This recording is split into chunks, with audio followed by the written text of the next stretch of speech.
I took the subway today here in LA, and yesterday I took it a couple times, and they don't, unlike New York, they don't sell their version of the Metro card. It's called the Tap. They don't sell that at all the subway stations. I had to go to Ralph's, a grocery store, to buy this their version of this LA Metro card today.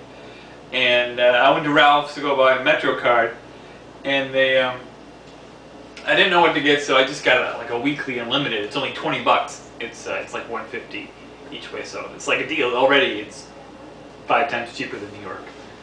But so I got this weekly pass. I'm all set to go, and I tap the card on the subway turnstile, and it tells me I don't have any money on it and I can't go. And so I put it in the machine. You can refill them in the stations, but you can't buy them there. It's weird. I put it in the machine to check the balance, and it said your card isn't activated yet. So I called the customer service number on the back of the card. I was like, I just bought a weekly unlimited card. It's not working. And the guy goes, weekly cards only work from Sunday to Saturday. It's Friday today. I can't use my weekly unlimited card until Sunday, which I thought about arguing with the guy, but I just let out a breath and was like, how can I possibly win this? So I was like, okay, thank you. So I went back in and I bought a day unlimited, put a day unlimited pass on top of my weekly pass on my tab card in the machine. It's like $6. Get to use it as much as I want.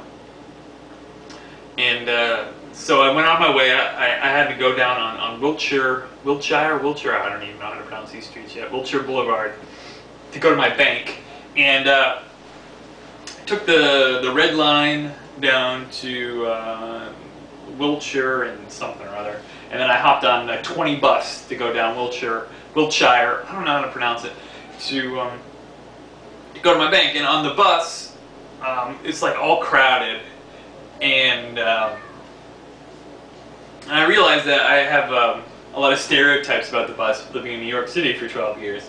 First of all, like, there's a guy in a wheelchair waiting to get on the bus, and I'm like, oh boy, this is gonna take like half a day now. There goes my day. A guy in a wheelchair wants to get on the bus, and he gets on after me. And he's all set in like a minute, like not even like 30 seconds, bam, he's all set. So I'm like, whoa, I need to get rid of these awful stereotypes that I have. And then there are a lot of Asian people on the bus, and I have this other stereotype from New York City that Asian people go crazy to get seats on buses and trains, and that they're ruthless and don't get in front of an Asian person when they're trying to get a seat on a bus or train. This is a horrible stereotype, but it's in my head. And I see like all these Asian people on the bus. I'm like, oh boy, good luck getting a seat this time. And a stop or two into it, an Asian person offers me a seat on the bus, and I'm like, whoa! Like my stereotype is it's like a bullet through a pane of glass. I'm like, wow, where am I? I'm outside of my stereotypes is where I am. And then, as the bus is going down Wilshire Boulevard, I see this kid in the front of the bus, and he's got his hands on his eyes, and he's like lunged forward, and I thought he was laughing. I thought he was like, like he couldn't believe some crazy crap that had gone on.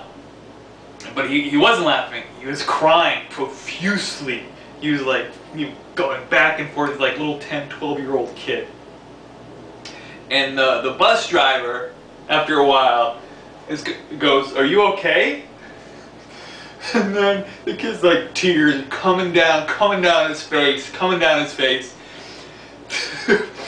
the bus driver pulls, not even a stop, just pulls the bus over at a light, and it turns green, and she gets up and she turns around, and she's like the same height as the kid, but she like consoles him. She's like telling him it's okay, he's gonna get through. Like for 10 minutes, she's just consoling this kid who's like crying, and she tells him it's all right, and she gives him money to go get an ice cream to forget about his problems. And then that, you know, this is going on forever. I'm like, oh man, this is gonna be like, people are gonna get pissed. The bus is gonna be like in revolt over this. This is gonna be crazy. And then the bus driver goes, I'm sorry about this. It's just gonna be a couple more minutes. I'm just helping this kid out here. And then everybody on the bus goes, it's okay, no problem, take your time, it's okay. What? Where am I? And then, if I was on the Staten Island bus, like, the kid would be tossed from the bus, like, hey, you're gonna cry on my bus, go cry on the S62. You know, he'd be off, it would be a different story. And then, the kid gets settled, he's still sad, and then the woman who offered me a seat, as she leaves the bus, she gives the kid this fistful of cash. Like, I don't know, it was like a few bills, maybe 2 or 3 bills. I noticed one of them was a 5. It had the building on the back, saw that. And like, the kid feels a little awkward, but he takes the money, why not, I would. And I started thinking, hey, maybe I should start busting into tears. This looks like, could be, how much money did you, one of them was a 5? There's like a crumpled up thing. Wow. You know, a lot of people have been telling me that the bus here is like a bad idea, you shouldn't ride the bus, but not only did the bus take me to where I needed to go, it took me away from my harsh New York disgusting stereotypes.